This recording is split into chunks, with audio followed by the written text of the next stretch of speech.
મિત્રો, કળિયુગના હાજરા હજુર દરેકની મનોકામના પૂર્ણ કરતા મોજીલા મામાદેવની ઉત્પત્તિ અને ઇતિહાસ જે બહુ ઓછા લોકોને ખબર હશે. ગુજરાતમાં તમે ઠેર ઠેર મામાદેવના મંદિર અને પૂજા અર્ચના થાય છે એ તો જોઈ જ હશે. ખૂબ જ મોટા પ્રમાણમાં શ્રી મામાદેવના ભક્ત હોય છે, પરંતુ મોટા ભાગના ભક્તજનોને શ્રી મામાદેવની ઓળખ બાબતે કે ઉત્પત્તિ વિશે જાણકારી નહીં હોય. તો ચાલો જાણીએ.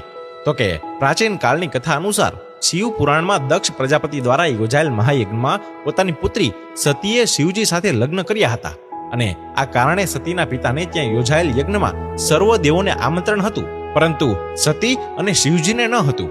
તો પોતાને ન બોલાવવા બાબતે સતી જવાબ મેળવવા તેના પિતાને ત્યાં ગયા, અને યજ્ઞમાં આવ્યા બાદ પિતા દ્વારા અપશબ્દના વેણ સાંભળી તે યજ્ઞમાં જ પોતે બલિદાન આપી દેશે અને યજ્ઞ ભંગ કર્યો. પછી તો શિવજી સતીના વિયોગમાં સતીનો પાર્થિવ દેહ લઈને ભટકે છે, ત્યારે વિષ્ણુના સુદર્શન ચક્રના વજ્રઘાતથી સતીના 51 ભાગ